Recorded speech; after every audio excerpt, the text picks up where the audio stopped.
Voilà. Donc, bonsoir tout le monde et bienvenue à l'atelier générateur. On est le mercredi 21 février et c'est animé par Adil, par moi. Alors, on va repartir un peu en arrière parce que je vais vous expliquer pourquoi j'ai réécouté les enseignements de, de Monsieur Kesh. Donc, c'est l'enseignement 125, si ça vous intéresse. Et dans cet enseignement, en fait, c'est les enseignements, il doit y avoir peut-être 5 enseignements avant que Douglas présente son générateur euh, au monde. Et en fait, Monsieur Kesh explique beaucoup de choses et explique comment ça fonctionne. Et donc, c'était ça qui était très très intéressant. Donc là, j'ai regardé, donc là, euh, j'ai écouté le 125e atelier. Chercheur de connaissances. Et donc après, il y a tous les autres jusqu'au 30 ou 34, je crois, jusqu'à que Douglas présente son générateur. Alors, on va revenir sur le plan de départ qu'on avait commencé au tout début. Alors, je vais le chercher.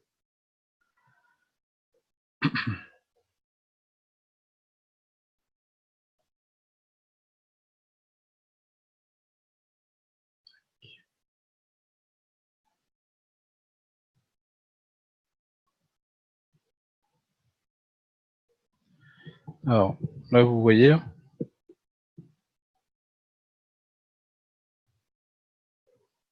Oui, on voit.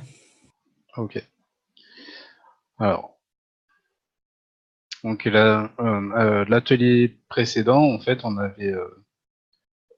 avait constaté que, en fait, ça causait des courts-circuits, vu comment le schéma a été fait, en fait. Alors, il y a des nouvelles informations et du coup, comment dire, en fait, la dernière fois, on l'a vu d'un côté, on va dire, purement scientifique. Et en fait, il faut plus le voir du côté plasmatique, en fait, du côté gravitationnel et magnétique. Parce que c'est pas la même chose. Et donc, ça s'applique pas pareil. Euh, alors, pour revenir rapidement, donc, ça c'est le Magrave. Donc là, on a les deux compresseurs de frigo qui permettent de créer ce qu'ils appellent l'Infinity Loop.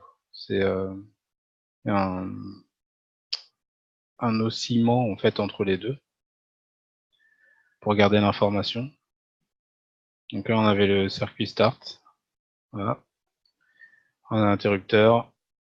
Là, on a les condensateurs. Voilà. Et là, on a la multiprise. Et là, on a la Terre. Alors en fait, ce que j'ai appris en écoutant l'enseignement de Monsieur Kesh, c'est que les condensateurs qui sont là, c'est pas simplement des condensateurs. C'est dans la configuration dans laquelle ils sont faits, donc comme Douglas les a fait. Alors je vais revenir sur les. Alors attendez, je vais tout effacer. Si vous comment dire, si vous avez besoin de m'arrêter, arrêtez-moi. Si vous avez des questions, voilà. Alors là, c'est les condensateurs de Douglas. Et en fait, ce que j'ai compris, c'est que dans les condensateurs, donc ici on a sur cette page-là, c'est un papier sulfurisé. Et sur ce papier sulfurisé, on a du CuO. CuO. On a de la poudre de graphène dessus. En fait, la poudre de graphène elle va permettre de faire circuler et de stocker les électrons, stocker l'énergie. Et alors attendez, faut que je regarde mes notes en même temps. Parce qu'il y en avait des informations. Hein.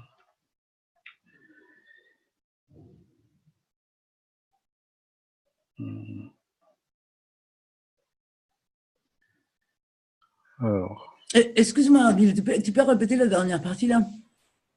pour le condensateur, Oui. donc là, c'est un papier sulfurisé. Et sur le papier sulfurisé, il y a du CuO, du GANS de CuO, de l'eau plasma de CuO. Et il y a de la poudre de graphène dessus. Ah oui, ouais, il y a aussi du gel lubrifiant, ouais, c'était marqué là. Il y a du gel lubrifiant dessus pour garder la texture en fait du gans. Euh, donc on a le sucre, on a le sel. En fait, ce qui est pas marqué, c'est que dans ce condensateur, en fait, il y a une partie où il y a du sucre et une partie où il y a du sel. Alors,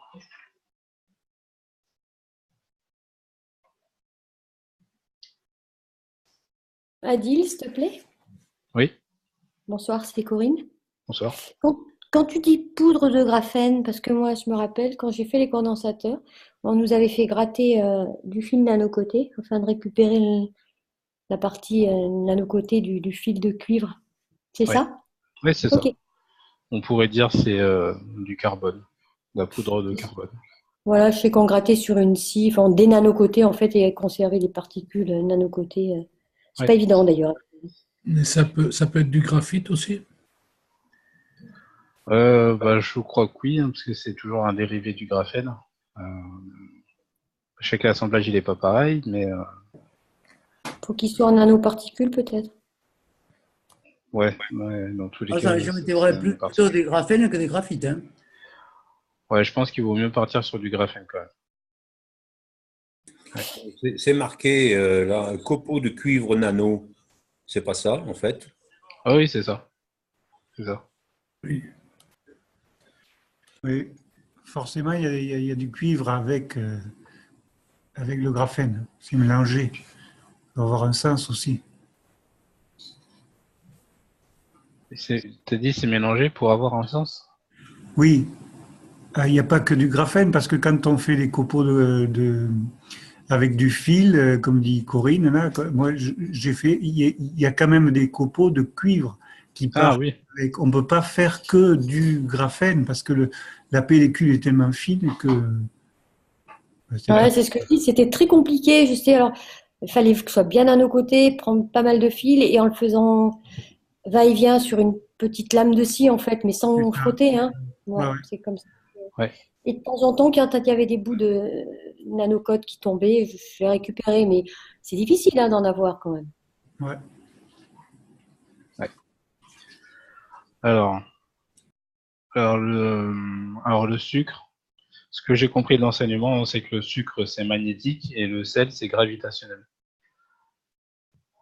Donc vu que là on est à l'intérieur, je pense que là ça serait du sel. Et ça à vérifier hein, ou à tester. Et donc sur la partie où il y a l'aluminium, donc là on a du CH3. Et donc pareil, il y a du lubrifiant. Pareil, la poudre de graphène. Et là normalement il devrait avoir du sucre. Ah, ou c'est peut-être l'inverse. Parce que le CH3 c'est déjà du sucre. Ou peut-être, je sais pas. Mais en tout cas, c'est un des deux, mais c'est sûr qu'il y a du sucre et du sel. Parce que ça crée une plus grande différence de potentiel. Mais le gel, je pense qu'il est important et il peut aider aussi à faire la répartition. Et je sais pas, j'avais pensé à faire un mélange de gel alimentaire ou de farine, quelque chose qui vienne dans le temps tenir une épaisseur et une répartition. Moi, j'avais Ouais, pris, tu sais, le gel avec lequel on fait les échographies. Ça ouais c'est aidait là. ça. Moi, c'est ce que j'ai aussi du gel d'électrode à la maison. Après, sinon, tu peux, avec du xanthane, tu peux faire un gel. Ouais. Voilà. Là, on Mais va j'ai pensé, arriver. Adil, Oui. les CH3 et les sucres, ça doit aller ensemble parce que comme ça Ouais, renforce le CH3, quoi. Hein. Je pense que c'est bien mis là. Hein. ouais, d'accord. Ouais, je pense que c'est aussi comme ça. Ouais. Ouais. Mais bon, pour pas vous induire en erreur ou raconter des bêtises, c'est pour ça que je vous ai dit ça reste à vérifier. Merci. Ouais. Alors voilà, donc là, on vient de voir la composition du condensateur. Donc en fait, le sucre et le sel, c'est des ingrédients qui n'étaient pas marqués sur le schéma. Donc après, je ne sais pas si c'est volontaire ou pas. Et par contre, ces informations-là, je les ai récupérées dans le 125e enseignement, ce que je vous avais dit tout à l'heure. Et en fait, ces condensateurs tels qu'ils sont fabriqués, là, en fait, ils deviennent des générateurs. Elle est là, l'énergie.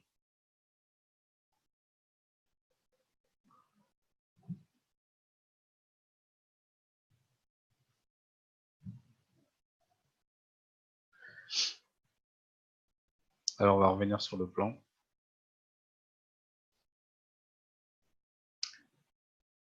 Et c'est une bonne information quand même, hein, parce que là, je vois que personne n'est enthousiaste. Moi, quand j'ai entendu ça, j'étais super content. Si, merci Adil, parce que moi, j'avais pas cette info, hein, de sel et de sucre. Alors, je sais bien évidemment qu'il y en a un qui rend plus magnétique et l'autre, je sais jamais lesquels d'ailleurs, plus gravitationnel, mais je l'avais pas sur le condensateur. Alors, le sucre, c'est magnétique, et le sel, c'est gravitationnel. Si vous voulez le noter, ça.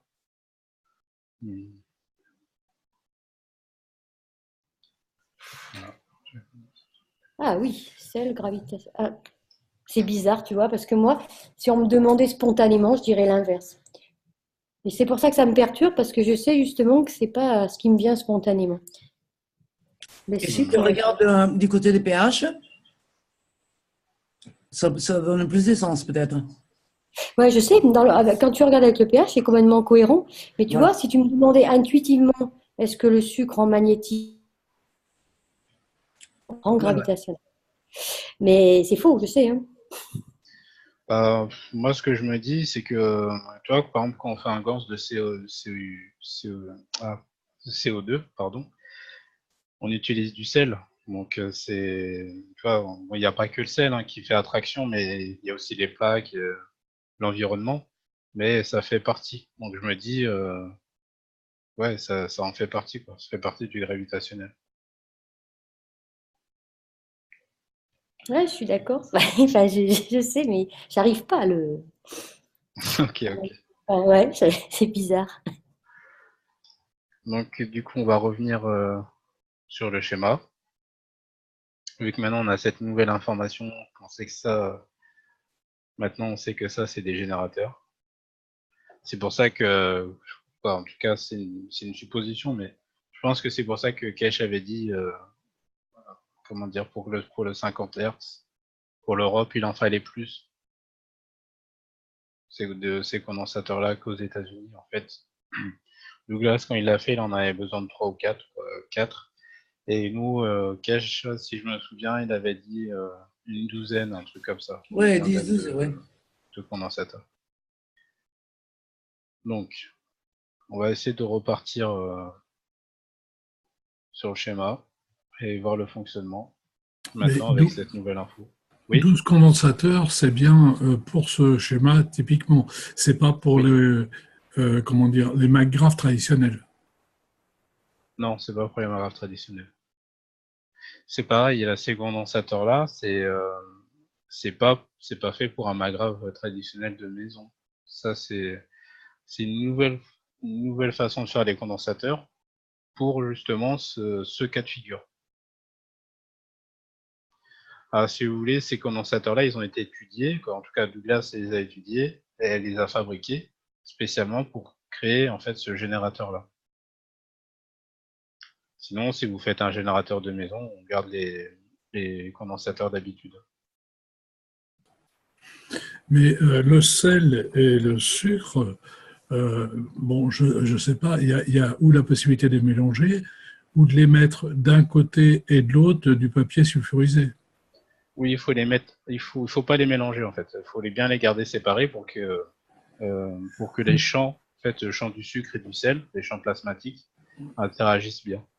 Par contre, le doute reste sur le côté du sel et du sucre, c'est-à-dire lequel on met côté alu.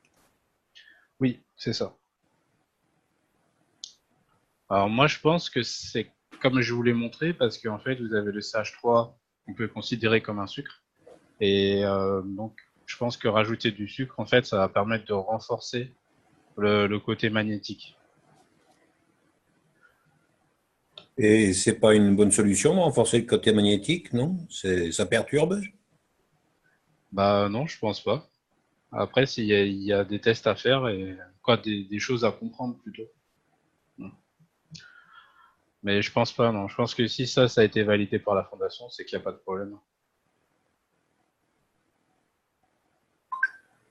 Alors, donc on va repartir sur le principe de fonctionnement. Donc on va dire que on s'est servi du circuit start, que donc les deux compresseurs fonctionnent et qu'on bascule l'interrupteur. En fait, à partir du moment où on bascule l'interrupteur, donc on a les condensateurs ici qui vont être chargés d'énergie, vu que l'énergie aura circulé par là au départ. Donc ils auront l'information de l'énergie.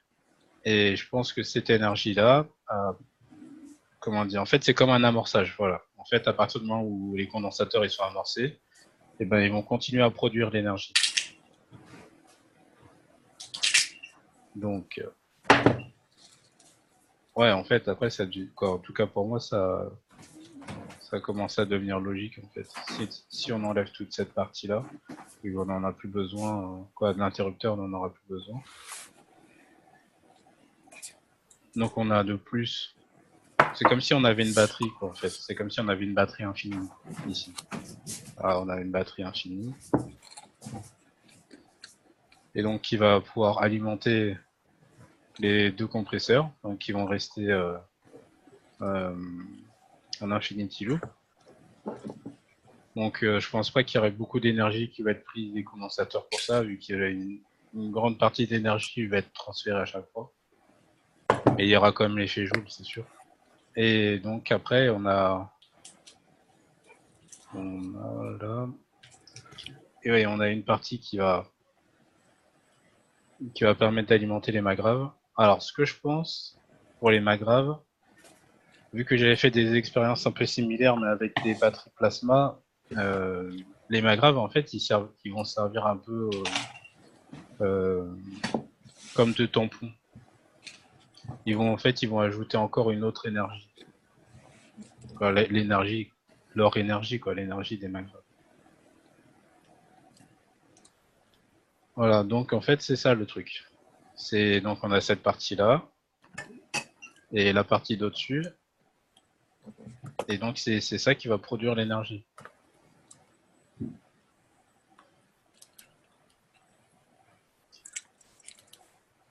Alors est-ce que vous avez des questions?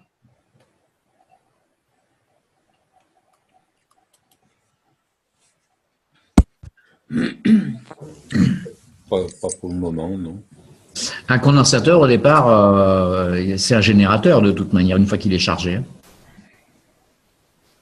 Ouais. Ouais.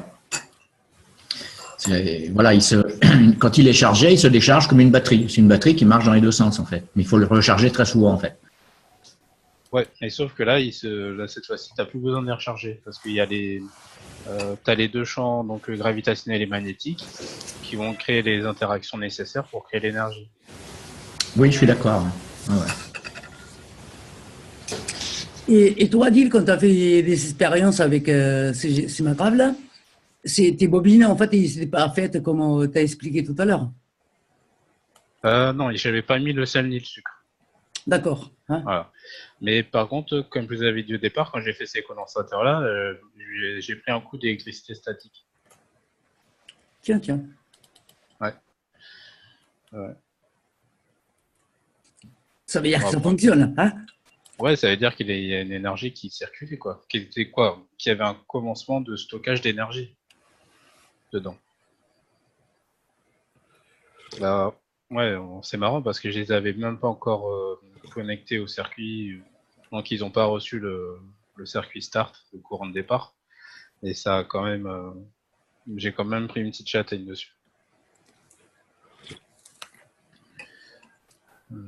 Voilà. Donc, il y a cette possibilité-là. Donc, soit on peut continuer à travailler sur ce générateur-là et à comprendre.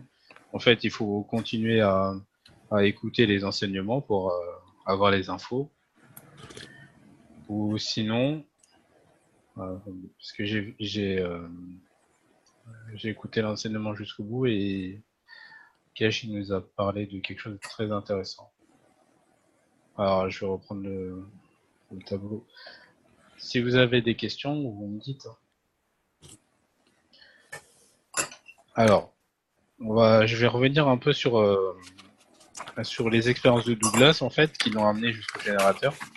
Et donc là, je vais vous dire où il en était à partir du 125e enseignement. Alors, il a pris un bac, il l'a rempli d'eau, et il a fait plein de balles. Vous savez, c'est à l'époque où Cash nous disait il fallait une balle acide, une balle câlin et tout ça. Donc il a fait plein de balles, et en fait, il a fait en sorte que ces balles soient lourdes, pour qu'elles puissent tomber au fond de l'eau. Pardon, que ces balles soient quoi? Qu'elles soient lourdes. Lourdes, ok. Ouais. Donc ces balles soient lourdes pour qu'elles puissent tomber au fond de l'eau. Alors en fait, sa démarche, c'est que il veut que ces balles soient au fond, pour que quand il va apporter son réacteur ici, avec l'autre balle, quand il va commencer à faire tourner son réacteur, en fait, lui, ce qu'il cherche à faire, c'est créer une interaction entre son réacteur dynamique ici et les balles qui sont au fond, pour voir s'il y en a une qui remonte. Si elle remonte, ça veut dire qu'il y a une interaction et que la balle elle commence, entre guillemets, à léviter. Ça veut dire qu'elle s'allège, vu qu'elle peut remonter à travers l'eau. Donc, il en a fait pas mal, des balles. Ce qu'il a fait aussi, c'est qu'il a ajouté une goutte de sang dans chaque balle à l'intérieur, les noyaux du centre.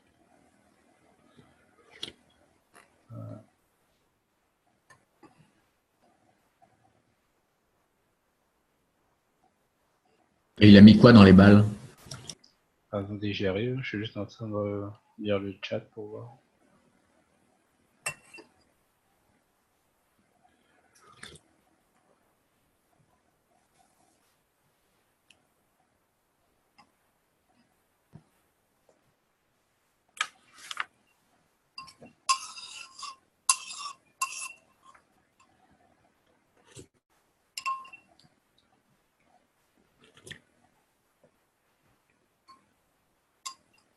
Thierry, est-ce que tu as un micro?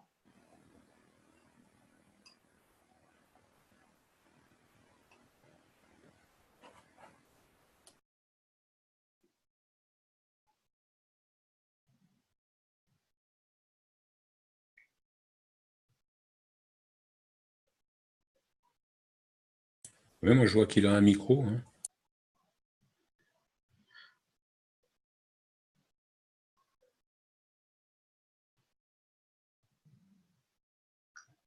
Si tu peux nous expliquer ce que tu as mis dans le chat, en fait.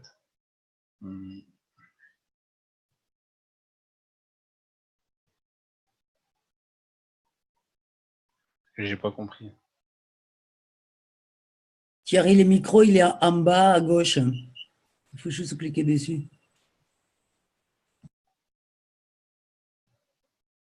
Ah, ça y est, ça doit marcher. Bonjour à tous. Est-ce que vous m'entendez? Ouais. C'est bon. Je vais reprendre le schéma de principe que vous avez affiché il y a 15 jours. Et j'ai regardé son différé parce que vous avez commencé en retard, donc je ne vous ai pas pris. Et moi, je remarque un fil qui met à la même tension les deux commas graves. Ce qui est complètement illogique. Si on supprime ce fil, qui de mémoire partirait des condensateurs et arrive sur un moteur de mémoire, à ce moment-là, on se retrouve avec les deux moteurs et le mât grave, les trois en parallèle. Ce qui peut être fonctionnel. Mais pour moi, ce fil est en trop. Donc faire l'essai en supprimant le fil. Mais il faudrait repartir à partir du schéma de principe qui a été affiché, si quelqu'un peut reprendre le schéma. Et après, il y a déjà une question que je me pose. Attends, il est Et affiché au là, tu moment le où- vois pas? Mais ça, c'est le schéma, c'est le schéma de principe que j'aimerais. L'autre qui a été réalisé par Jean-Jacques. Oui. Par contre, celui-là, je ne l'ai pas là sous la main, par contre. Ah. Et moi, je Ah, n'ai si. pas fait forcément une copie. Il faudrait revoir la copie. Si tu l'as sur ton ordi, tu peux partager. Je l'ai à l'écran. Je l'ai à l'écran, moi, je peux vous le donner. Ouais, tu peux partager, ouais. Ah, super. Super.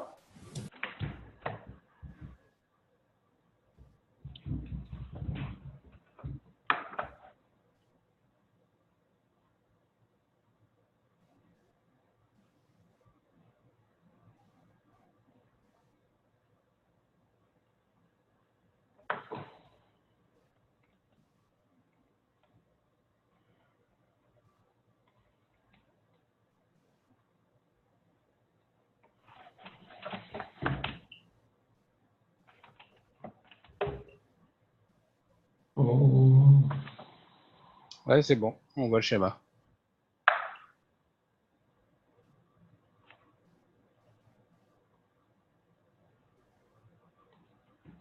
En partant des condensateurs du Magrave, il y a marqué condensateur nano.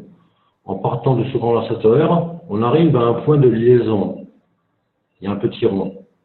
De ce point de liaison, on va sur le bouton de démarrage et on va sur le compresseur B. Et je pense qu'il faudrait supprimer la liaison entre le condensateur et le compresseur B.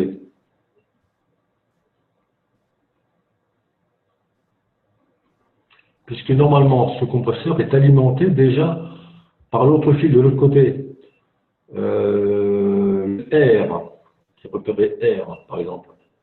Donc, ce serait la liaison S condensateur qu'il faudrait supprimer. Donc, effacer entre les deux points. Condensateur démarrage, il y a un point. Et vous voyez ce que je veux dire? Oui. Oui, c'est ce qu'on avait dit la Pas dernière tout à fait fois. en haut.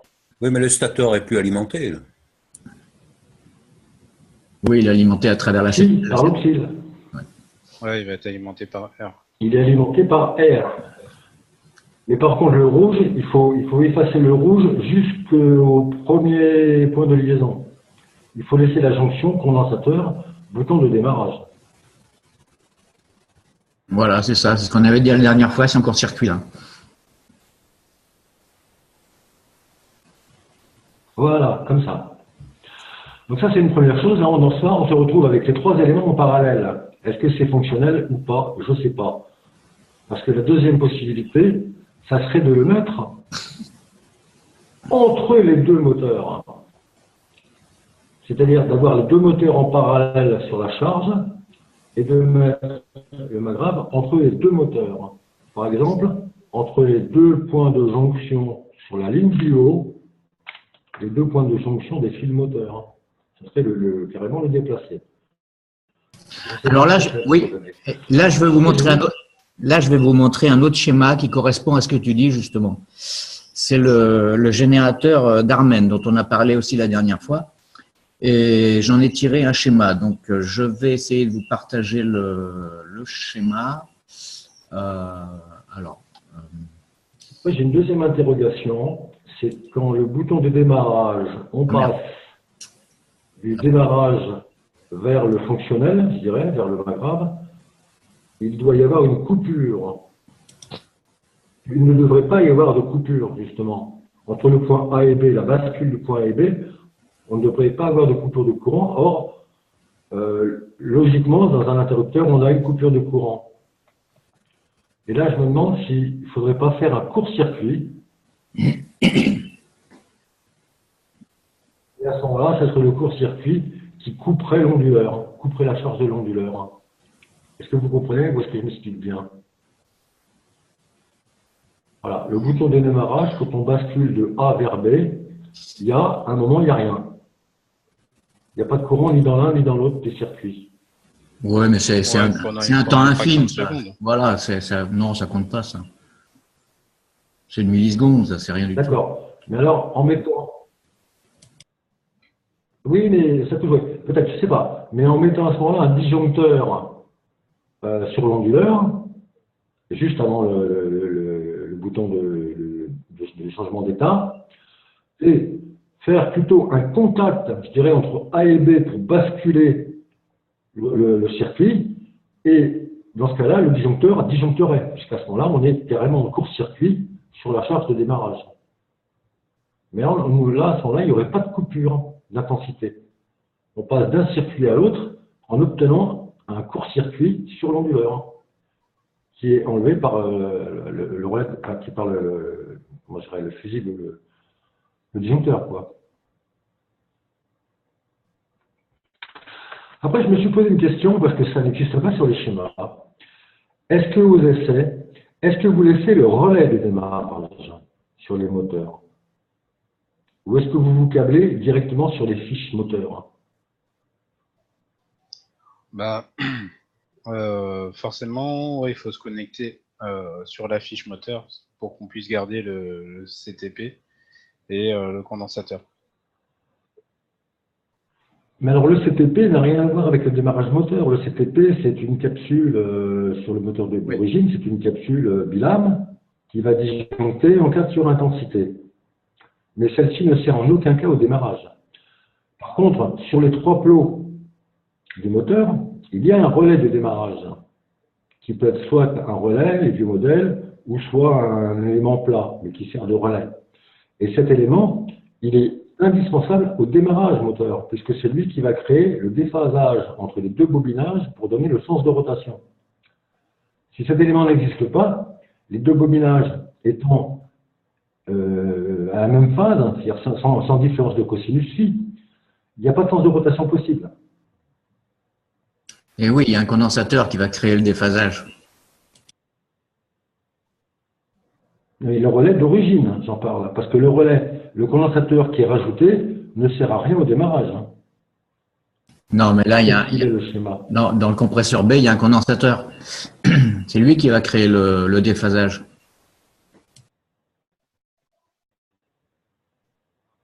C'est là ma question. Est-ce que vous laissez ce condensateur ou ce relais de démarrage? Parce qu'en fait, ce n'est pas un condensateur, c'est un relais. Est-ce que vous laissez ce relais de démarrage? Oui. Bon, ça dépend. Ça dépend, voilà, ça dépend des systèmes. Moi, j'ai étudié une dizaine de moteurs de compresseurs de chez, je sais plus qui, Schneider, je crois. Et il y a un peu tous les montages. Il y en a beaucoup qui ont des relais de démarrage, et il y en a beaucoup qui n'en ont pas. Et donc, il y a des montages très simples, comme sur le compresseur A, où il n'y a même pas de condensateur. Enfin, la plupart, ils ont quand même au moins un condensateur et une CTP. Voilà. Mais le relais de démarrage, ce sont les anciens compresseurs qui ont ça. Maintenant, il n'y en a plus. Non, maintenant, il n'y a plus de relais, mais il y a, je ne sais pas comment j'appelle ça, une pièce blanche en plastique dur, qui se branche entre, alors je vais dire une bêtise, mais c'est les deux plots du bas.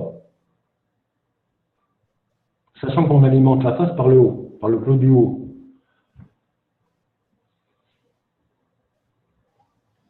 Alors le plot du haut, ça serait C, et on a S et R, et donc S et R sont reliés ensemble, soit par le relais, soit par la pièce qui va créer ce déphasage.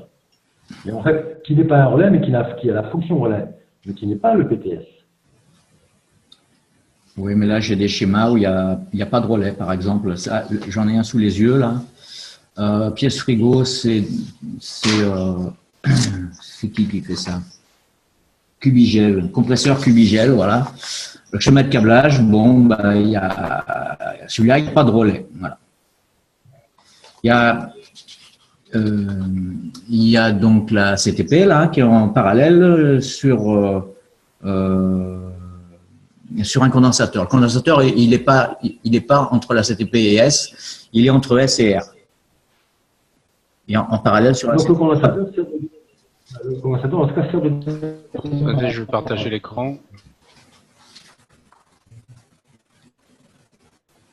Et j'ai un autre schéma ici, un autre schéma de câblage. Il n'y a pas du tout de relais. Il y a simplement la CTP, c'est tout. Voilà. Et il y a un protecteur. Enfin, qui s'appelle C'est curieux comme modèle. Et ça, c'est schéma pareil, hein, c'est le même fabricant. C'est les schémas, c'est les compresseurs Cubigel, donc ça dépend des modèles en fait. Il y a un petit peu de tout.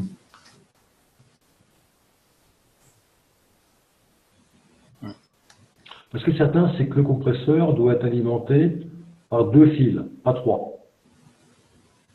Une phase et un retour. Et on crée un déphasage entre les 2 bobinages pour lui donner son sens de rotation. C'est le principe du fonctionnement. Voilà, c'est ça, ouais. Et la pièce D, comment tu l'appelles? La pièce B, c'est voilà, quoi? Là, on voit bien le condensateur. Là, on voit bien le condensateur pour créer le déphasage entre les 2 bobinages. On voit bien marqué là. Voilà, tout à fait. Et ce qu'il y a, c'est que mettre le condensateur en série, ça m'avait un petit peu surpris aussi. Donc, moi, je l'aurais mis en parallèle aussi. Entre S et R, voilà. Mais en fait, il y a un élément de démarrage hein, quand même là-dedans. Hein. Il y a l'élément de démarrage, c'est le condensateur, mais c'est un condensateur permanent. Alors que les relais n'étaient pas un condensateur permanent. Ça crée juste un déphasage d'un quart de seconde, histoire de donner le sens de rotation. Ensuite, les 2 bobinages étaient sur le même cosinus, en fait. Ouais.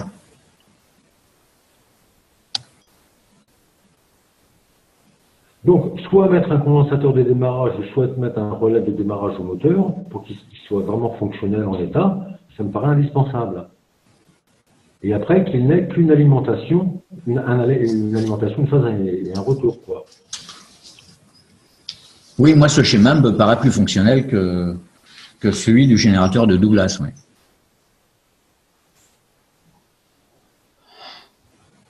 Si tu reviens à l'image que tu nous as donnée juste avant, je crois qu'on voyait l'élément qui sert de condensateur. C'est une pièce assez grosse, en fait, qui va s'enficher dans les deux fiches du bas. Voilà, c'est la pièce A1. La pièce A1, en fait, comporte cet élément-là. Ou alors c'est la pièce D qui va s'enficher dans les 2 plots du bas, S et R.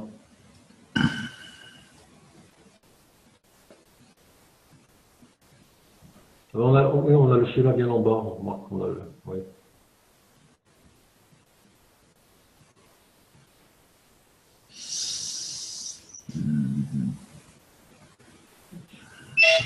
Ouais, la pièce B, on ne sait pas trop ce qu'il y a dedans.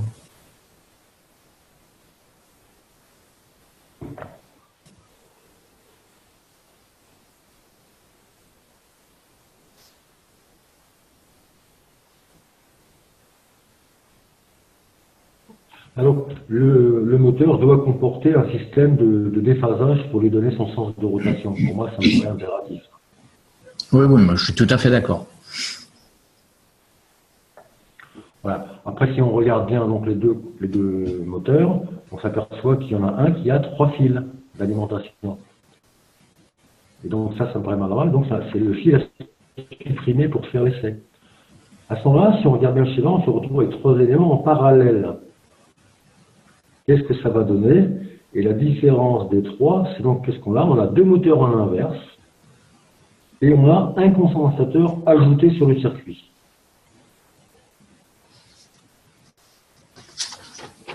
Sur un des moteurs.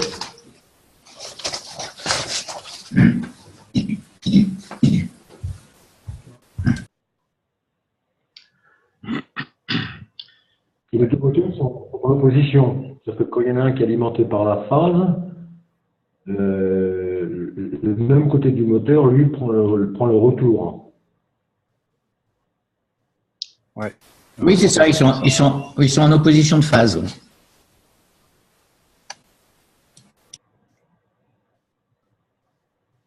Mais par contre, le compresseur A, lui, il n'a pas de condensateur du tout. Voilà, entre les deux, la différence, c'est un condensateur qui va créer, je ne sais pas, une résonance, ou je ne sais pas. Alors après, la valeur de ce condensateur, Est-ce qu'elle change parce que ici, ben, on est en France en 50 Hz? Je ne sais pas, je ne sais rien. Oui, mais ça, c'est qu'une question de, voilà, de capacité après, en fonction de la fréquence. Donc, c'est un ajustement.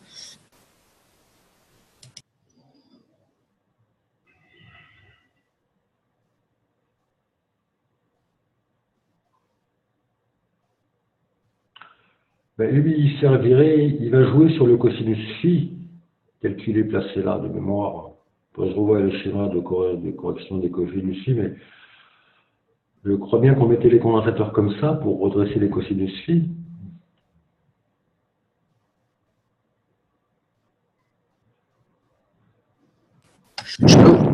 Je peux montrer un schéma, là, le générateur d'Armen, qui, voilà, qui te présente les choses. Alors,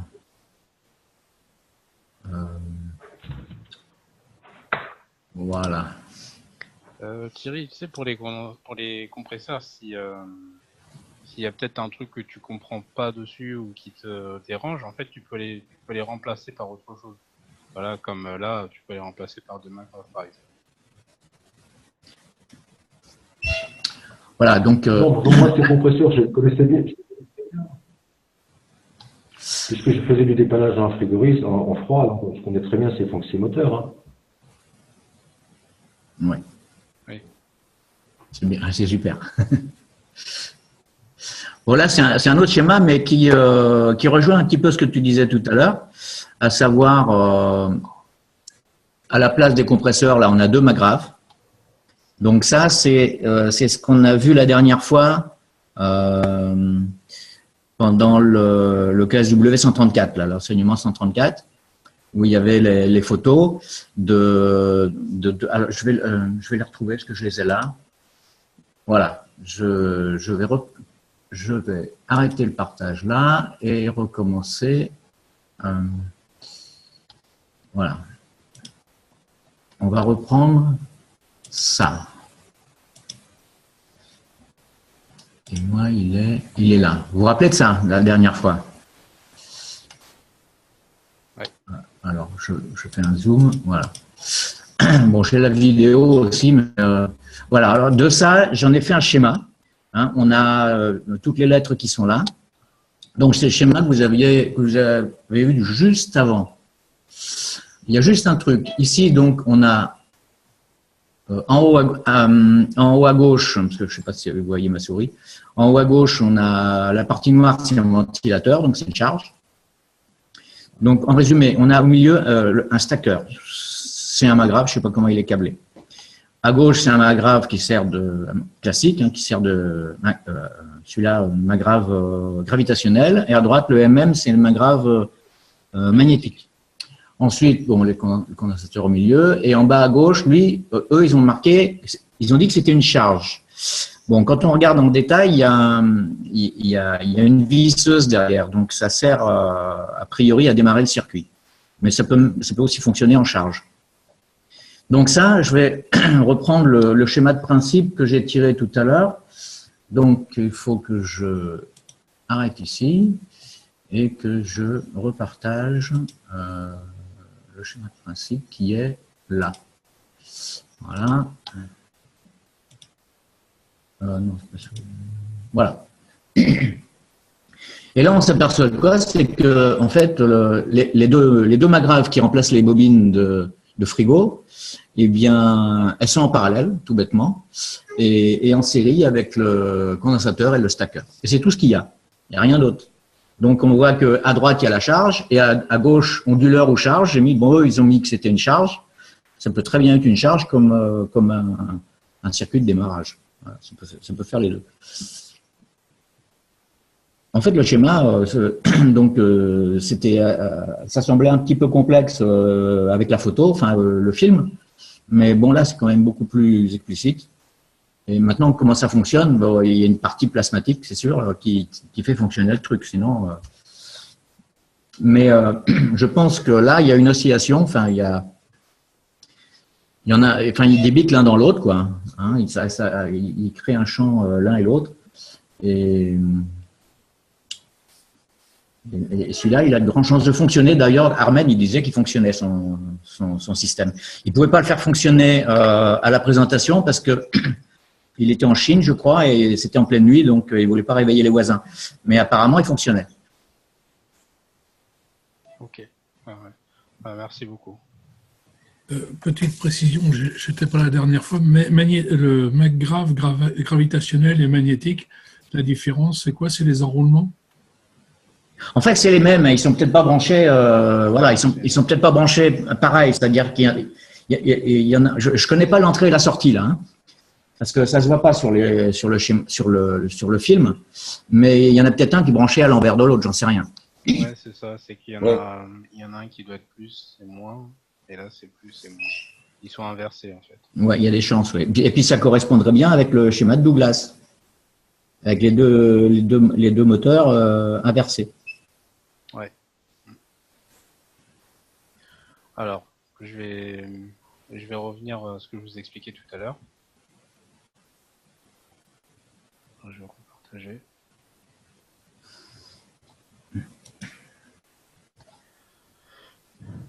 Voilà, en fait, tout ce que je vais vous expliquer là avec le réacteur, vous allez voir qu'en fait, ça va être encore plus simple que ce qu'on essayait de comprendre en fait avec le générateur à Douglas. Donc, pour revenir à ce que je vous disais, je vous ai expliqué qu'il avait fait pas mal de des réacteurs à double noyau. C'est comme ça qu'ils appellent ça. Donc voilà, donc ça c'est un réacteur à double noyau. J'aurais dû faire une autre couleur.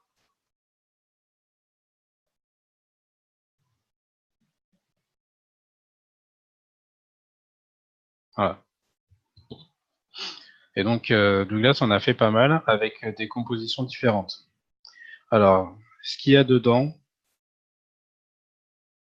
alors des couleurs. Donc on a la petite balle, on a le noyau intérieur et le noyau extérieur. Alors dans le noyau intérieur, c'est un noyau qui est acide.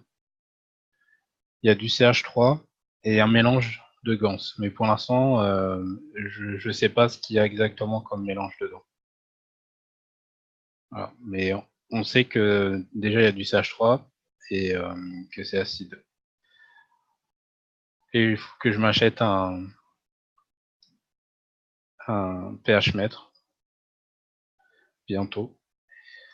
Et donc là, ça va être alcalin et ça va être... alors dedans, il y a du CuO, CuO2. Il y a du CO2 et il y a du ZNO. Voilà. Et je crois que le sang, elle est dans la balle intérieure. Donc ça, c'est le sang de Douglas en fait. Il a mis une goutte de son sang pour avoir une connexion émotionnelle avec ses réacteurs. Donc c'est comment dire. En fait, il peut les contrôler par la pensée et par l'intention. Parce que le sang en fait crée une liaison entre lui et les réacteurs. Est-ce que pour l'instant ça va? Ouais. Ouais. Alors, donc ce qu'a fait Douglas, c'est qu'il a démarré son réacteur. Donc il a démarré celui-là. Et quand il a tourné, en fait, il y a une balle qui est remontée à la surface. Donc, on va dire que celle-là, elle est remontée à la surface. Donc en faisant ça, on sait que maintenant, on sait qu'il y a une interaction entre ces deux balles, entre ces deux réacteurs. Et quand il a regardé la balle qui était remontée à la surface, il a vu qu'il y avait que le liquide à l'intérieur de la balle extérieure, donc alcaline, celle-là, ça tournait en fait, et ça a commencé à créer un vortex à l'intérieur de la balle. Mais par contre, la balle, elle tournait pas encore dans l'eau. Donc, ce qu'il a décidé de faire, c'est de prendre la balle avec sa main et lui donner une impulsion en fait pour qu'elle tourne. Et donc là, elle a tourné et assez emballée. Et à un moment ce que M. Cash appelle le point de rupture. Alors, ce qui s'est passé, voilà, ce qui s'est passé, c'est que entre les deux, donc il y a une interaction des champs entre ces deux balles. Ce qui se passe aussi en même temps, c'est que, comme vous savez, dans le plasma, il y a toujours le plus fort qui donne au plus faible. Et en fait, ce qui s'est passé, c'est que cette balle-là, en fait, elle a déchargé toute son énergie pour ce réacteur-là. OK? Et il y a ce qu'appelle M. Cash le point de rupture. C'est à partir du moment où on voit de la lumière qui jaillit de la balle. Il appelle ça un flash lumineux, en fait. Et donc, Douglas, il a vu le flash. Donc, en tout cas, pour l'instant, à ma connaissance, il n'y a que Douglas qui l'a fait. Après, pour les autres personnes, peut-être qu'il y en a d'autres qui l'ont fait, mais qui ne l'ont pas encore dévoilé. Mais en tout cas, lui, il a réussi à le faire. Donc, lui, il a réussi à créer le flash. C'est ce que M. Cash demandait depuis un certain temps. Et quand le flash a apparu, donc on a ce réacteur-là. En fait, il est monté en flèche et il a tapé le plafond. Donc, il y a la balle extérieure, elle s'est cassée et la balle intérieure, elle a disparu.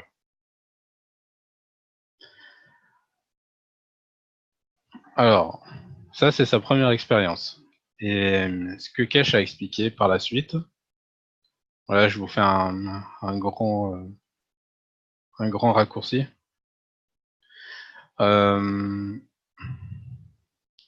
en fait, il a expliqué que si on arrivait à stabiliser la réaction entre les deux réacteurs, donc que celui-là, il s'emballe pas, ou que celui-là s'emballe pas,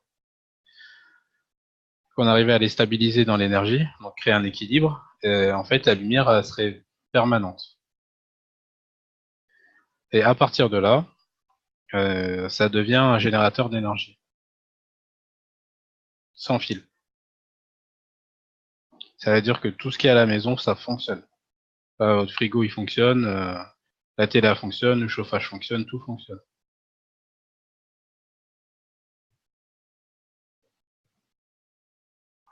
Est-ce que vous avez des questions sur ça? C'est impressionnant. Ouais, moi aussi j'étais vachement impressionné et je me suis dit waouh, en fait on a perdu du temps quand même. Enfin, c'est ma pensée, hein. Alors je passe à la suite. Alors, après cette expérience, Kesh a expliqué autre chose. Il a expliqué que on pouvait se passer de ce moteur électrique et passer au tout plasma. Alors,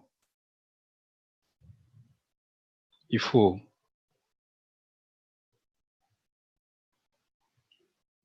une première balle. Donc ça peut être, vous savez, des balles, des boules de Noël, des trucs comme ça, ou des boules de décoration, vous savez, transparentes en plastique. Ça peut être ça aussi. Donc celle-là, c'est la première balle extérieure. Après, vous avez une balle à l'intérieur. Et après, vous avez une autre balle à l'intérieur. Donc, là, celle du fond, donc la première ici, en fait, elle va nous servir pour faire tourner les deux autres. Ça veut dire que c'est comme si on était dans le bac, en fait. C'est comme si on avait notre réacteur ici. Donc là, il peut tourner dans l'eau. Et donc là, vu qu'on retire les moteurs, pour pouvoir les faire tourner quand même sans moteur, eh ben, on va rajouter une balle en plus. Et donc cette balle-là va être remplie avec de l'eau pour pouvoir faire en sorte que les deux autres balles, en fait, elles soient libres, comme si on était dans l'espace, en fait. Et donc là, on refait pareil. Donc on a voilà, donc on a le deuxième Ça, c'est le deuxième noyau ici. On a le deuxième noyau, on a le premier noyau. Et donc, dans ce deuxième noyau-là, donc on met ce qui est alcalin. Voilà. Ici. Et dans celui-là, on met ce qui est acide. Voilà. Et donc, on crée une autre balle qui va être exactement la même chose, mais à l'inverse. Donc, on a donc la balle pour pouvoir créer une condition. Et donc, on a les deux autres noyaux à l'intérieur.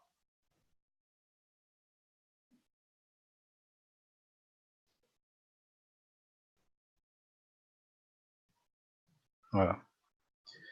Avec la même composition? C'est la même composition, mais là, c'est inversé. En fait. C'est inversé. Voilà, donc là, on va dire que là, ça va être le 2, comme le Do ici, et puis là, ça va être le 1. Ouais. Voilà. Et là, on revient avec notre liquide. Donc, de l'eau, si j'ai bien compris, c'est de l'eau, en fait. C'est seulement pour leur créer un espace de mouvement. Voilà. Donc, si on arrive à trouver la bonne interaction entre les deux balles, donc là, on peut... en fait, M. Kesh a expliqué qu'il fallait les fixer à soit une table ou... Parce que à partir du moment où il y a la réaction qui va démarrer, bah, les deux balles, elles s'envolent. C'est le principe du vaisseau spatial. En fait, tout est lié, quoi. C'est ça que j'ai trouvé super hein, quand j'ai écouté cet enseignement, c'est que tout était lié, en fait. Si on arrive à créer ça, donc à créer la stabilité entre les deux balles, donc il va y avoir la lumière qui va s'allumer,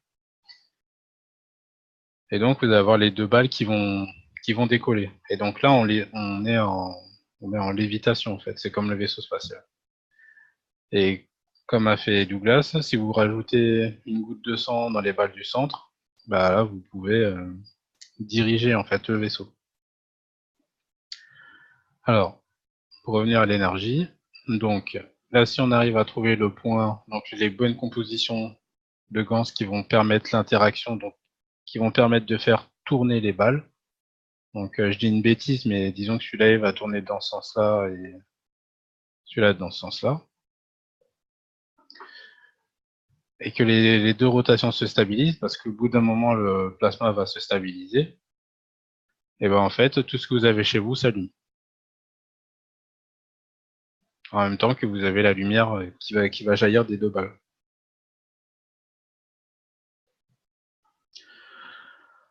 Voilà.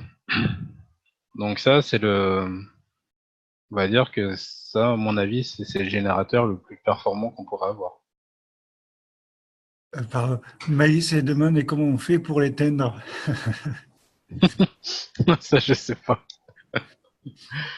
Je sais pas. Alors peut-être que si on met qu'on met une goutte de sang dedans, on peut justement interagir dessus, voilà, l'éteindre et le rallumer. J'avais vu qu'on pouvait mettre aussi un cheveu. J'avais fait une expérience avec une boule, la piscine que j'avais partagée. Et ça marche aussi, mais sûrement avec le sang, c'est beaucoup mieux, parce que le sang, ça représente de la conscience aussi, et donc c'est interrelié beaucoup plus, quoi. Ouais. Ouais. Donc, il y avait ça.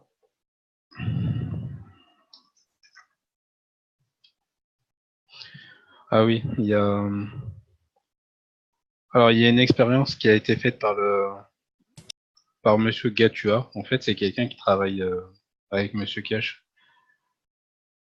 Je vais vous montrer son expérience. Ça peut nous aider pour justement trouver les ajustements pour avoir les gants qu'il nous faut. On va essayer de dessiner ça là.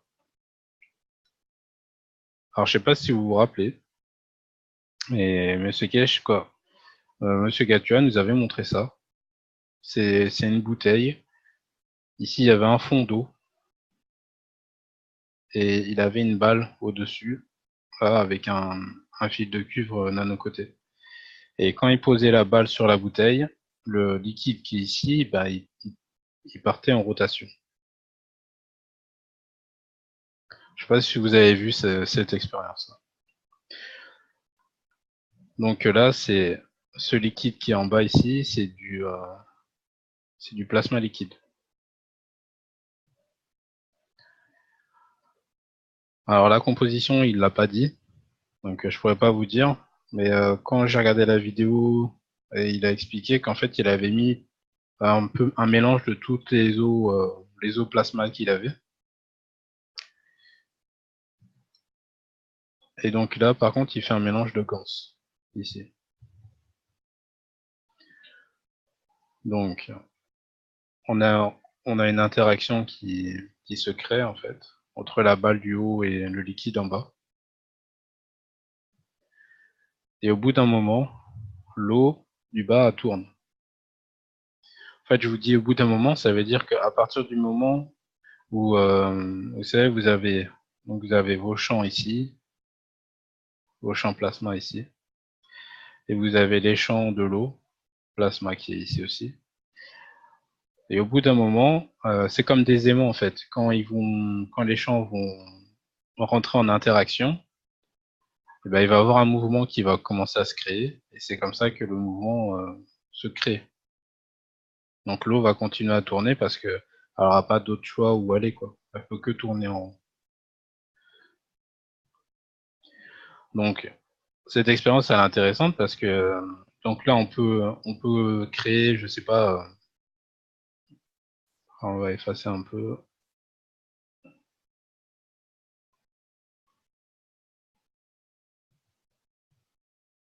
Voilà. Donc ce qu'on peut faire c'est donc on peut mélanger dans une bouteille tous nos plasmas liquides, on peut en mettre une grande quantité, comme ça nous permettra de remplir les 2 balles avec ce liquide qu'on aura trouvé. Et dans la balle du haut, pareil, on met un mélange de Gans dans cette balle. Et quand on a atteint la rotation, donc là on pourrait récupérer ce Gans-là et cet eau plasma-là et les mettre dans les balles. Et commencer à tester, voir si ça commence à tourner en fait, si la rotation elle continue. Mais là, dans la balle, c'est une balle simple, hein. C'est pas une balle de triple, c'est une balle simple. Ouais, c'est une balle simple, ouais. Alors je vous donne un exemple, peut-être que la balle simple qui est là, ce Gans qui est là, ben, on va peut-être pouvoir le mettre dans celle-là. Et l'eau plasma qui est là, on pourra la mettre ici. Et dans la 3e balle, comme je vous ai dit, c'est que de l'eau en fait, c'est juste pour apporter un support.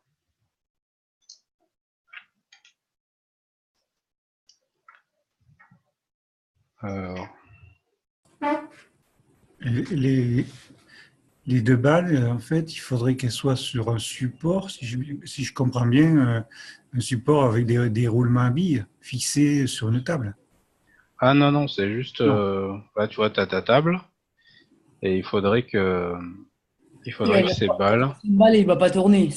Ah oui, d'accord. voilà, cette balle, elle tourne pas en fait, elle est Elle attachée. fixe, elle tourne dans l'eau, ouais, d'accord. Voilà. Et ça tourne dans l'eau. Ok. C'est super ça.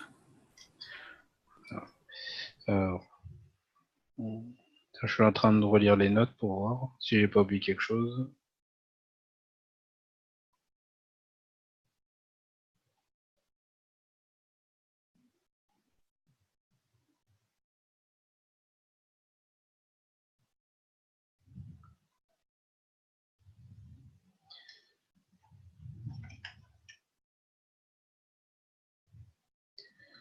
Ouais.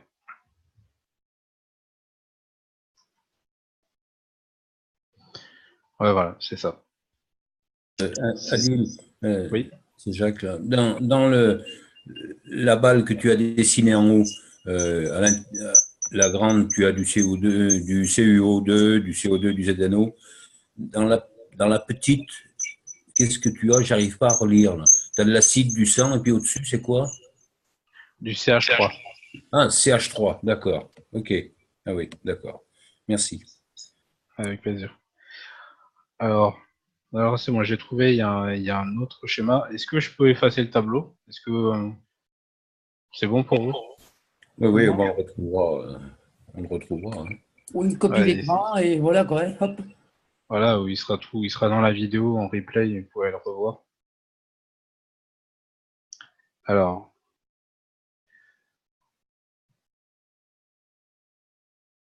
Alors,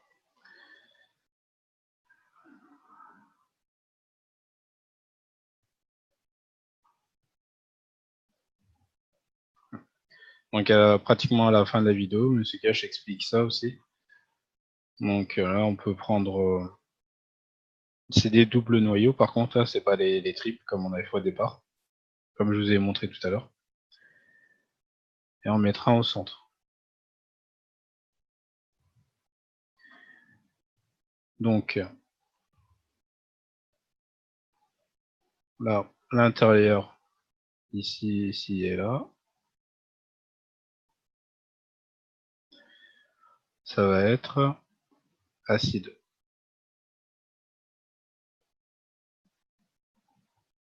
CH3.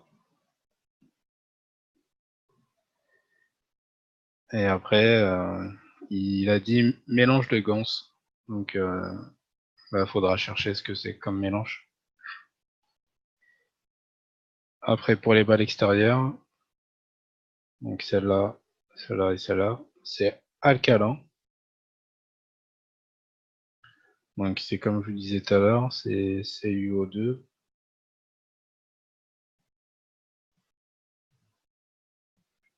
CO2 et ZNO.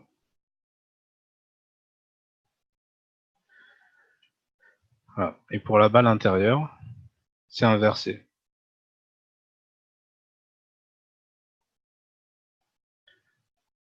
Alors, ce que M. Gash a expliqué, c'est que là, il va avoir l'interaction avec les 3 premières balles. Donc avec ces 3 premières balles-là. Et l'énergie va être stockée dans la balle du centre.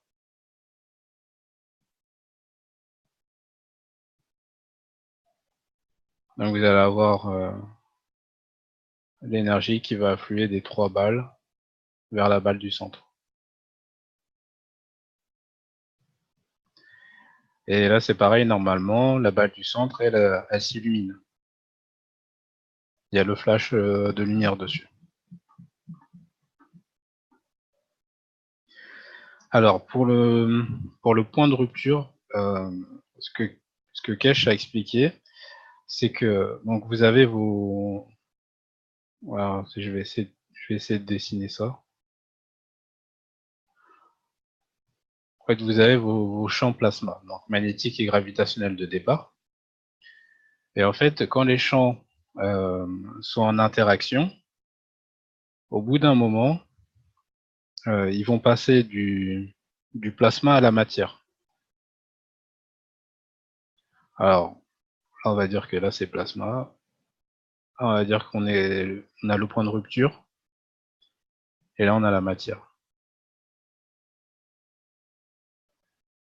Et en fait, quand les champs plasma ils vont rentrer en interaction avec les autres champs, donc par exemple ces deux-là, ils vont rentrer en interaction. Vous allez avoir un moment où on arrive au point de rupture et en fait c'est le flash de lumière. Alors je ne sais pas si vous vous rappelez, au tout début, Kesh nous avait présenté une spirale comme ça, comme la spirale de la matière. Je crois que c'était dans l'autre sens. Et pour l'esprit, pour comprendre l'esprit, c'est ça.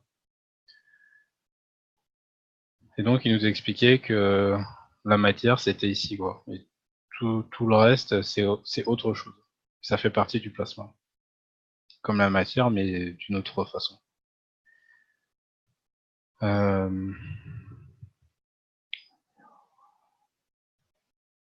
Ce qui veut dire qu'on fabrique de la matière, c'est ça? Ouais, on peut fabriquer de la matière, parce que le flash, en fait, fait partie de la matière. Voilà, c'est ça que je voulais vous expliquer. C'est comme si vous aviez la lumière, donc qui fait partie de la matière, mais qui serait là, par exemple. Donc vous avez votre interaction des champs, votre plasma va ralentir. C'est comme s'il était en train de dérouler, en fait, la spirale, et qu'au bout d'un moment, il est arrivé ici, donc au point de rupture. Donc là, ça crée le flash. Et là, on passe à un autre état.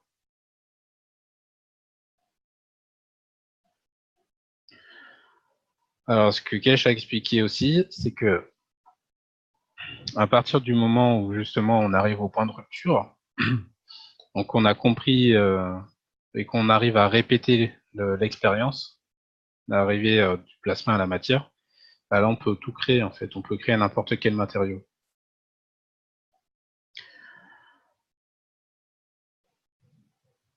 Voilà. Bon, après il y a plus de trucs, mais là ce qui nous intéresse pour ce soir c'est l'énergie.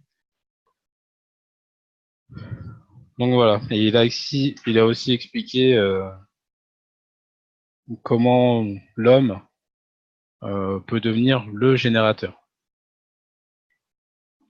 Ça aussi j'ai noté. Alors, je sais pas si c'est vraiment simple. Comme Monsieur Cage dit toujours, c'est simple.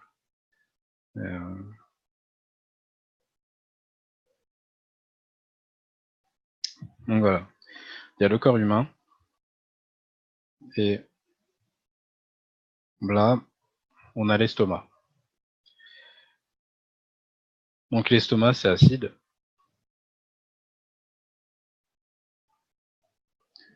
Et donc le liquide qu'on a dans le corps que la langue fait circuler, c'est alcalin normalement. Alors Monsieur Kesh a expliqué que si on arrivait à inverser les deux, donc que ce milieu-là devienne acide et que ce milieu-là, l'estomac, devienne alcalin, et ben on crée le flash.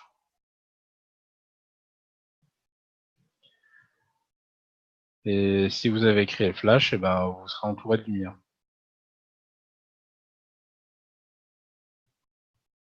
Voilà. Ça vous rappelle quelque chose? Non, personne, non. Non, ça vous rappelle pas, vous avez jamais entendu parler des êtres de lumière? Ah oui, dans ce sens, oui. Du quoi? Dans ce sens, oui.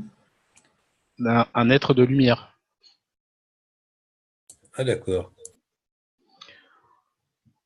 Voilà, donc à partir du moment où on arriverait à faire ça, à changer les deux milieux, et ben on pourrait devenir des êtres de lumière. À partir de là, vous pouvez tout créer vous-même en fait, parce que vous avez déjà tous les éléments en vous. Vous n'avez plus besoin des réacteurs. Et ça, c'est le but final en fait. Ça, c'est le but final. Donc, si vous arrivez à faire ça, vous n'avez même plus besoin de vaisseau, générateur, quoi que ce soit. Vous êtes vraiment libre. Ça veut dire que c'est comme ça qu'on voyage dans l'espace. Oui. Mais même dans différentes dimensions. Dans différentes dimensions, oui. Oui. Comment arriver à ça, par contre On travaille sur les émotions. Non, changer l'acidité. Je te dis, par l'émotionnel. Par l'émotionnel. Mais il faudrait arrêter de manger déjà pour pas que ça soit acide l'estomac. Hein? Ouais.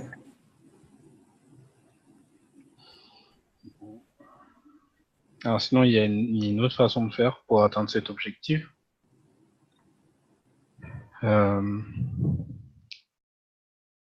Donc on sait que maintenant on sait qu'on a l'âme qui est au centre du cerveau.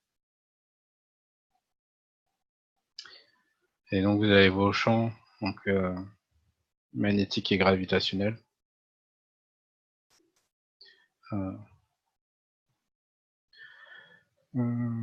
Voilà, en fait, M. Kesh a expliqué que si on arrivait à transférer nos champs plasmatiques,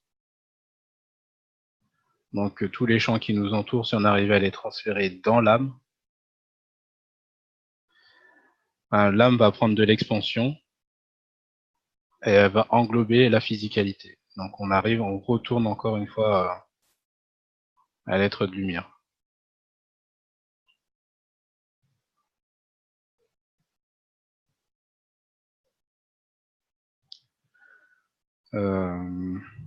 Attendez, je reviens parce que je sais que normalement il y a une vidéo une petite animation que la Fondation a, qui représente un peu ce principe.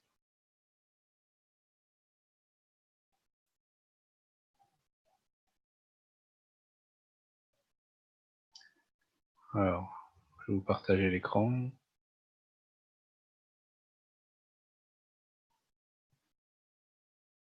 Tout le monde voit là l'image? Et pas encore. On voit toujours tes dessins. Ah, et là c'est bon? Ouais, là c'est bon. Ok. Donc là, vous avez... donc déjà, on va regarder une fois la vidéo, parce que je crois que c'est celle-là, mais je suis pas sûr.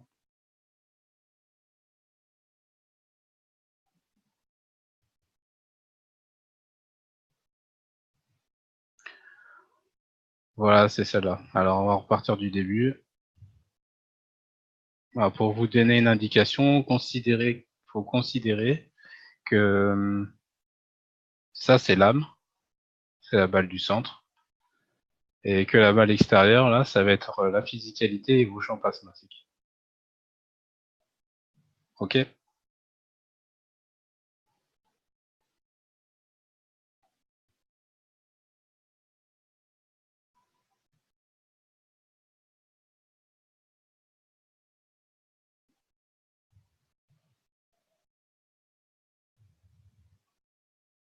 Voilà, c'est là le point de passage.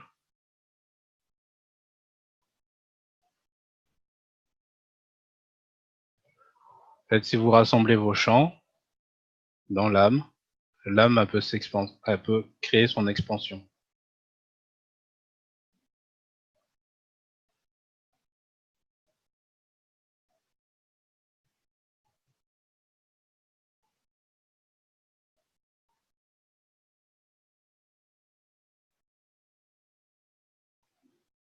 Alors, c'est peut-être sur la suite, on va le voir.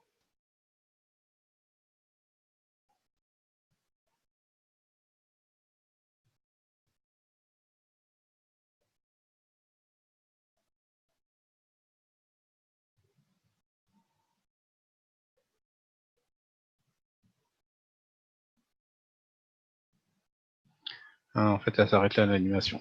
Mais en fait, c'est ça. Donc là, vous avez l'âme qui prend de l'expansion et qui va à son tour être plus grande que la physicalité et les champs plasmatiques et qui va prendre le relais en fait.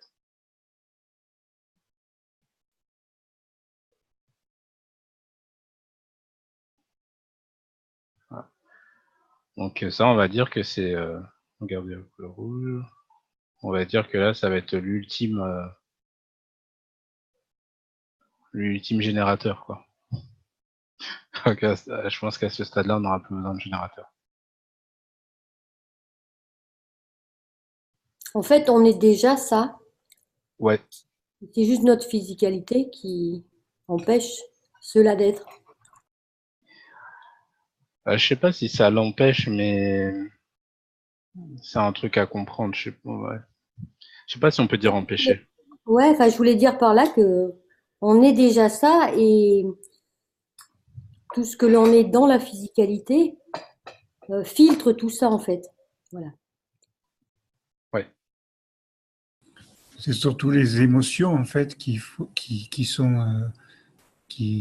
nous déstabilisent pour être dans l'âme, quoi. Oui, qui filtre. Mmh. Mais peut-être que c'est important parce que si on pouvait être ça là, ça serait, enfin, je veux dire, ça serait pas la peine d'être ce que l'on est sur la Terre en tant que physicalité, quoi.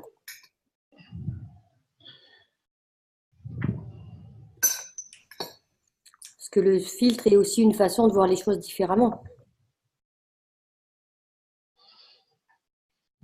Ouais, mais je pense qu'on a assez expérimenté les filtres comme ça, non? En tout cas, pour moi, j'ai assez expérimenté les filtres. Oui, mais c'est une façon de l'expliquer. Ouais.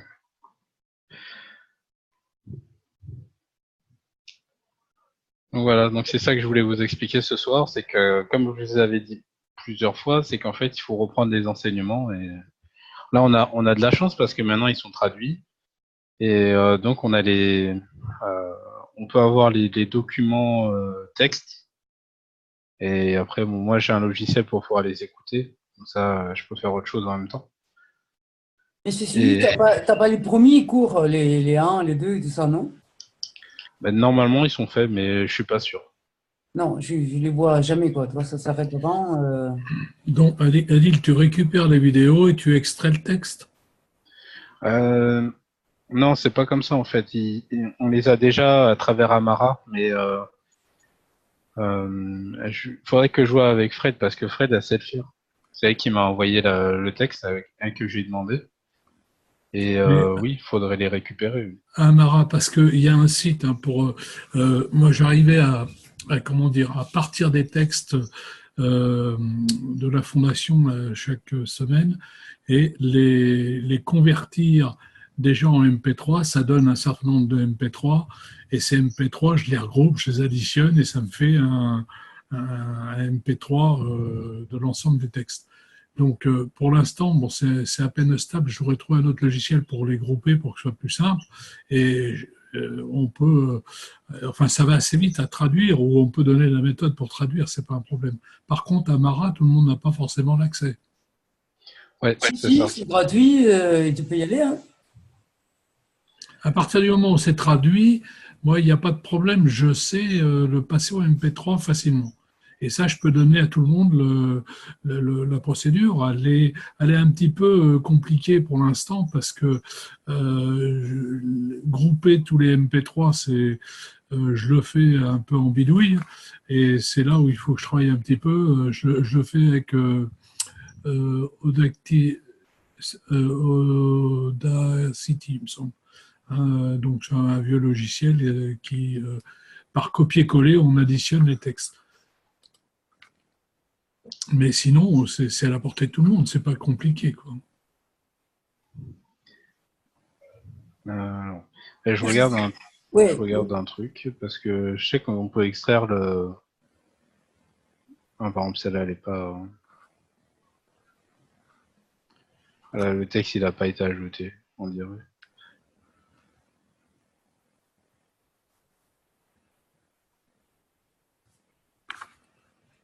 Parce que je crois qu'on peut jouer aussi en lecture sur la rapidité de lecture.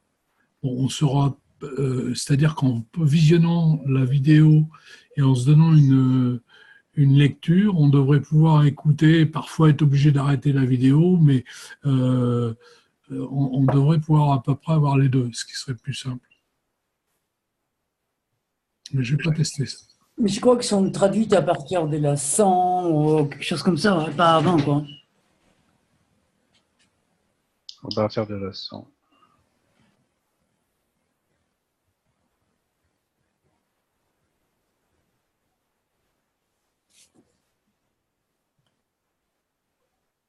C'est bizarre, j'ai pas le.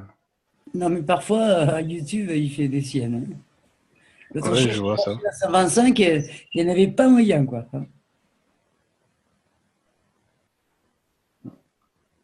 Bah ouais, faudrait les retrouver, mais c'est jouable en fait. Et ce que je fais moi, c'est que donc là, par exemple, j'étais sur 125. Je mets l'audio et je mets la vidéo en même temps et comme ça, je peux voir les dessins qu'il fait et les explications. Oui, c'est pas mal, parce que, oui, mais oui. Enfin, c'est traduit Google, non? Ouais, c'est une traduction Google. Ouais. Ouais, c'est pas. Des fois, c'est un peu compliqué à comprendre. Faut que je réécoute ou que j'arrête pour pouvoir lire certains passages parce que des fois, la traduction Google, on comprend pas trop. Mais dans l'ensemble, c'est compréhensible.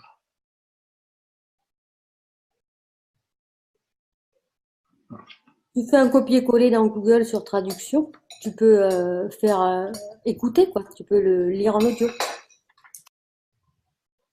Oui, aussi, oui, on peut faire ça. Ouais. Ouais.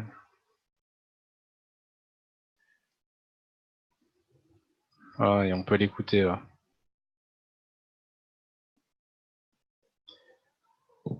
Euh, Alors, bon, moi, ce que je vous propose, c'est C'est soit comment dire? En fait, là, il y a plusieurs façons de faire, en fait. C'est soit tout le monde peut faire son truc dans son coin, et après on se revoit donc le mercredi dans 15 jours, je crois, pour pouvoir échanger.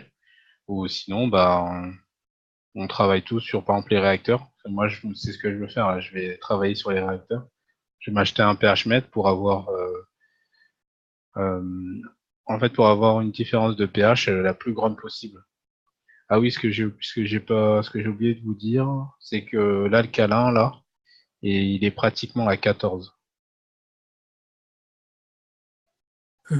Acide, c'est CH3, et le dernier, c'est quoi derrière? Je vois C'est, MJ. c'est mélange de Gans. Merci.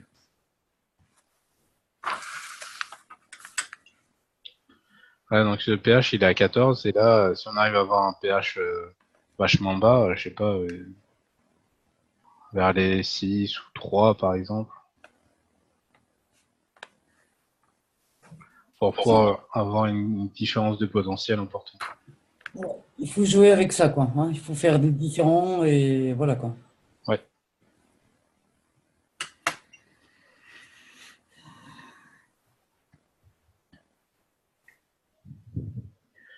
Ouais. Donc moi, ce que je vais commencer à faire, comme il a fait Douglas, là, ce qui était le plus simple, c'est le bac et faire plusieurs balles pour voir déjà ce que ça donne une interaction dans les bacs, en fait, avec les balles, et voir passer à l'expérience de la bouteille que je vous ai montré tout à l'heure, pour faire tourner les liquides.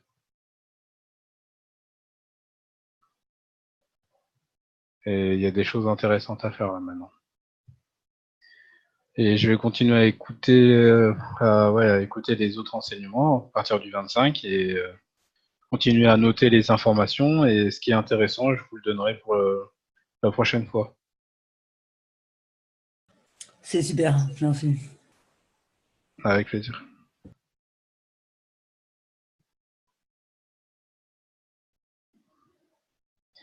Alors, est-ce que vous avez des questions?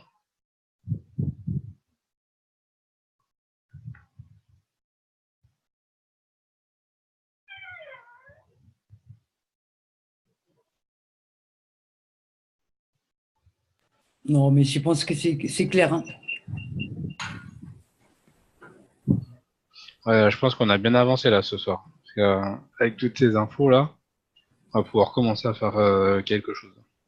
Mais tout ça, ça devient cohérent en fait, avec les sphères, les balles à remplir, tout ça, et faire les propres expériences en fait de mélange. Ouais. Ah oui, une chose importante. Si vous pouvez, hein, c'est pas obligé, hein, mais si vous pouvez, enregistrer vos expériences. Parce que le jour où il y en aura un de nous qui aura créé le Flash, euh, on aura bien avancé. Et on pourra présenter ça à la fondation. Oui, il y a aussi marqué quel gants t'as mélangé, dans quelle proportion, et c'est Ouais, ça, parce que ça, c'est important aussi, quoi.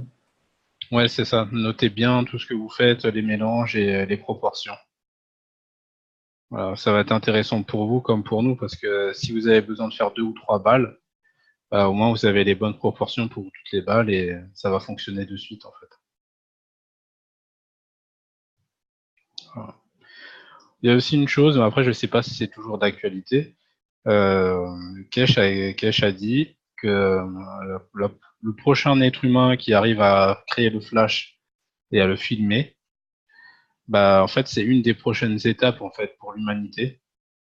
On va pouvoir voir ça en fait, l'interaction des chiens. Et que Kesh se déplacerait en fait chez la personne et il ferait un cours de chez lui. Bon, après, je sais pas si c'est toujours d'actualité, hein, parce que à la dernière enseignement, il a expliqué qu'ils allaient bientôt nous montrer les vaisseaux spatiaux. Donc, à mon avis, ils vont nous montrer aussi le flash de lumière. Voilà. Mais en tout cas, ouais, enregistrez ce que vous faites parce que rien que pour nous, ça va être super intéressant.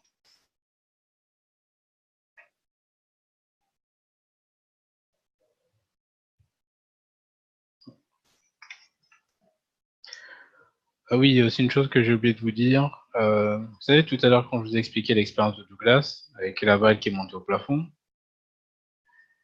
et je vous ai expliqué que la grosse balle, elle était cassée en deux, et que la balle du centre, il l'avait pas retrouvée. Et en fait, la balle du centre, il l'a retrouvée dans son salon.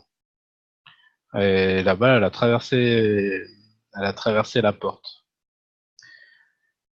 Pourtant, la porte a été fermée, mais ça a quand même traversé. Alors, Monsieur Kesh a expliqué que la balle du centre, elle avait créé son propre champ magnétique, comme si elle avait créé un déphasage en fait avec notre réalité, et elle a pu traverser la porte parce que elle avait une vitesse de rotation très élevée, et c'est ça qui permettait la création de ce champ et ce déphasage. Et à partir du moment où elle a traversé la porte et qu'elle est arrivée dans le salon, la vitesse de rotation a commencé à ralentir, et donc c'est revenu dans notre dimension. C'est pour ça qu'elle a pu se poser sur le sol. Et Kesh a expliqué que en fait, il aurait pu ne pas la retrouver du tout, la balle du centre. Ils avaient eu de la chance de la retrouver chez eux. Voilà. Qu'est-ce qu'on fait? On met un GPS dans les balles? Ouais, je crois.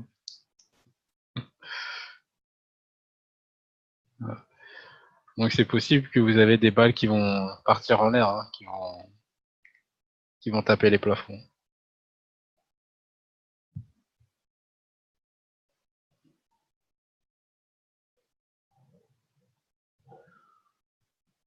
Donc voilà. Est-ce que il y a des partages ou des questions sur ce qu'on a fait, ce que je vous ai présenté ce soir?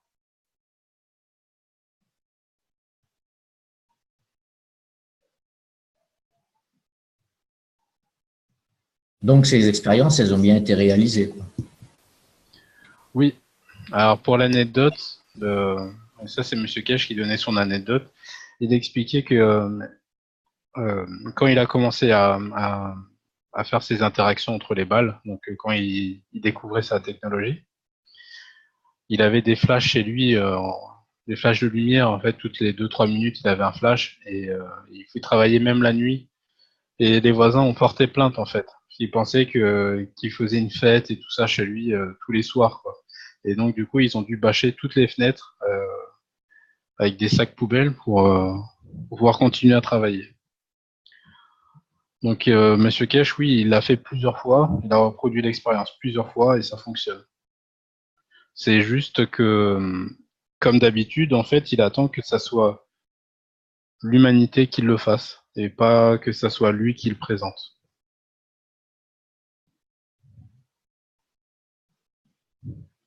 Voilà.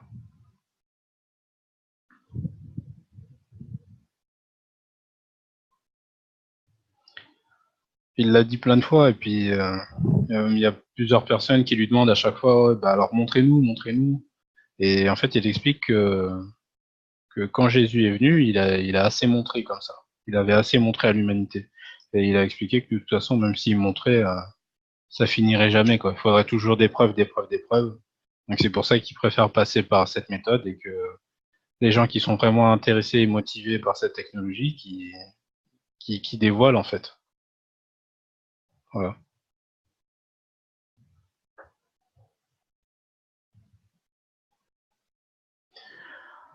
Alors, une information supplémentaire, là, vous savez, quand je vous ai montré les plusieurs balles comme ça, je vous ai expliqué que là, il y avait de l'eau. Alors là, c'est de l'eau distillée.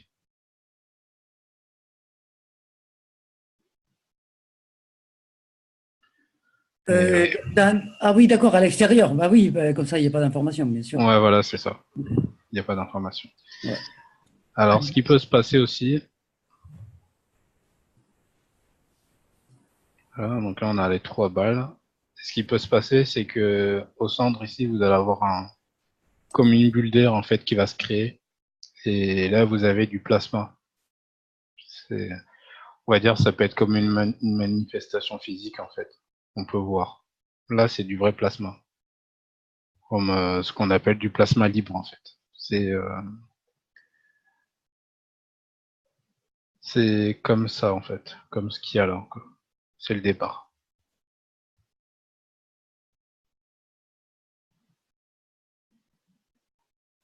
On peut dire que c'est l'âme aussi.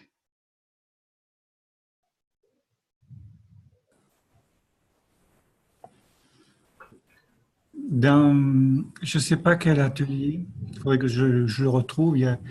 À ce moment-là, j'avais suivi un atelier qui disait que pour faire ça, en fait, il fallait remplir la balle du centre, en fait, après avoir rempli celle qui l'entoure, en fait. Ouais, alors là, c'est une galère, hein. Oui, mais j'aimerais bien le retrouver parce que j'avais pris des notes et je ne sais plus où c'est que je l'ai mis. Mais en fait, pour faire ça, c'est pas facile du tout, quoi. J'avais essayé de mettre un tube, en fait, et donc la balle du centre était fixe et ça n'avait pas marché, quoi. Oui, d'accord.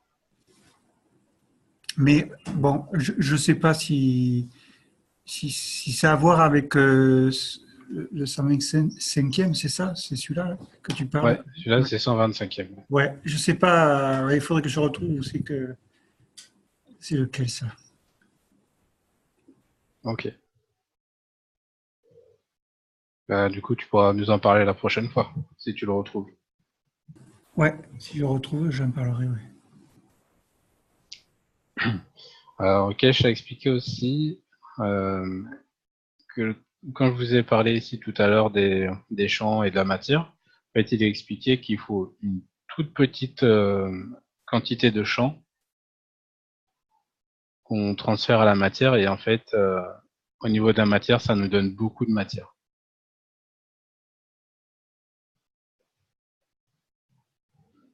Voilà. C'est une information en plus. Et on peut choisir la matière? C'est quoi comme matière? Bah oui, on peut choisir la matière, mais je pense que c'est soit avec l'émotion, soit avec les intentions, mais il y a une façon de faire. Et Kesh a expliqué que quoi, si on arrivait à comprendre ça et à l'appliquer, on pouvait créer des tonnes d'or. Ah oui. Ouais. Alors, on sort un peu de l'énergie, mais voilà pour l'info. C'est de l'énergie, de toute façon, la matière, c'est de l'énergie. Ouais.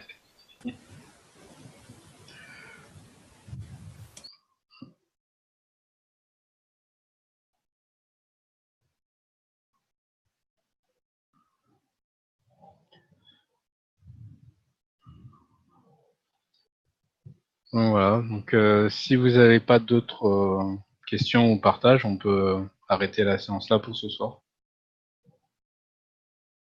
Ouais, pour moi, c'est bon, j'ai cours espagnol, là. Ok. Bonne soirée à tous. Bonsoir. Merci Adil. Merci Adil. Merci Adil. Avec plaisir. Super. Merci. Avec plaisir. Et je vous dis à la Merci prochaine. Adil. Avec plaisir. Dans 4 semaines?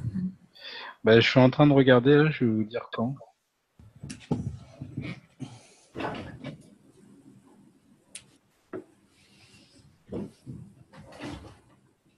La prochaine fois, ça sera le 7 mars, normalement. D'accord. Ouais, c'est ça. Ouais, c'est ça. Voilà. Donc, je vous dis à la prochaine, le 7 mars. Merci au 7 mars, Adil. C'était super. Bonsoir, merci Adil. Bonsoir. Avec plaisir. Bonsoir, merci Adil. Bonsoir.